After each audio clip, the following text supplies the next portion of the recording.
اس کے بعد فرعون نے بنی اسرائیل کے بیٹوں کو قتل کرنے کی اور بیٹیوں کو زندہ چھوڑنے کا حکم دے دیا۔ موسیٰ علیہ السلام نے قوم کو صبر کی تلقین کی اور کہا کہ نیک انجام اہل تقوی کے لیے۔ یہاں ایک لطیف بات ہمارے صوفیاء نے بھی لکھی ہے۔ صوفیاء کہتے ہیں کہ فرعون نے کلمہ نہیں پڑھا پر جادوگر کلمہ پڑھ گئے۔ وہ کس طرح کلمہ پڑھ گئے؟ تو کہنے لگے دراصل انہوں نے آتے ہی حضرت موسیٰ کا ادب بڑا کیا تھا۔ جادوگر حضرت موسیٰ کے مقابلے میں آ کے بھی ان سے کہتے ہیں کہ رسیاں آپ پہلے ڈالیں گے کہ ہم ڈالیں، آپ اصحاب پہلے رکھیں گے کہ ہم رکھیں؟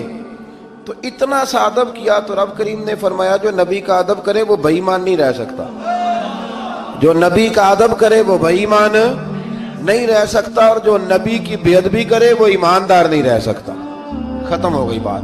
یہاں ہمارے صوفیاء نے یہ بات لکھی ہے کہ چونکہ انہوں نے آتے ہی کہا تھا کہ آپ پہلے ڈالیں گے یا ہم پہلے ڈالیں، تو حضرت موسیٰ سے انہوں نے پوچھ لیا، نبی کے پوچھے بغیر پہل نہیں کی تو اللہ نے انہیں ایمان کی دولت عطا کر دی۔ اللہ تعالیٰ نے فرعونیوں پر قحط سالی کا عذاب نازل کیا۔ فرعونیوں کا طریقہ یہ تھا کہ اچھائی کو اپنا کمال گردانتے تھے، کہتے تھے یہ ہماری طرف سے، اور برائی کو معاذ اللہ بدشگونی کے طور پر موسیٰ علیہ السلام کی طرف منسوب کرتے تھے، کہتے تھے معاذ اللہ آپ کی وجہ سے یہ سارا کچھ ہو رہا ہے۔ ہوتے نا، نہیں کہتے ہیں جب سے میں وہاں گیا ہوں تب سے۔ ہمارے بزرگ ایک لطیفہ بھی سنایا کرتے تھے کہ کسی زمیندار نے نماز پڑھنی شروع کی تھی تو اس کے جانور مرنے شروع ہو گئے۔ اب لوگ سمجھتے ہیں کہ معاذ اللہ شاید یہ کسی بزرگ کے سبب سے ایسا ہے، حالانکہ یہ تو اللہ کی طرف سے آزمائش ہوتی ہے، اس کی حکمتیں ہوتی ہیں۔ اللہ تبارک و تعالیٰ نے ان پر عذاب کیا نازل کیا؟ آیت نمبر 130 اور 143 کا بھی آپ سورہ اعراف کی پڑھیں تو اللہ تعالیٰ نے ان پر ٹڈیوں کا، جموں کا، مینڈکوں کا اور خون کا عذاب نازل کیا۔ یہ کس قسم کا عذاب ہے؟ جمعے پڑ گئے، ٹڈیاں آ گئیں، یہ اللہ نے عذاب نازل کیا۔ جب وہ عذاب میں مبتلا ہوئے تو موسیٰ علیہ السلام سے کہا کہ آپ اللہ سے دعا کریں کہ ہم سے یہ عذاب ٹل جائے، اگر ایسا ہوا تو ہم ایمان لے آئیں گے، بنی اسرائیل کو بھی آزاد کر دیں گے۔ لیکن موسیٰ علیہ السلام کی دعا کے نتیجے میں جب عذاب ٹل جانے کے بعد فرعونی پھر اپنے وعدے سے پھر گئے۔ بنو قریظہ والوں نے بھی کئی دفعہ حضور سے وعدے کیے پر اپنے وعدوں پر قائم۔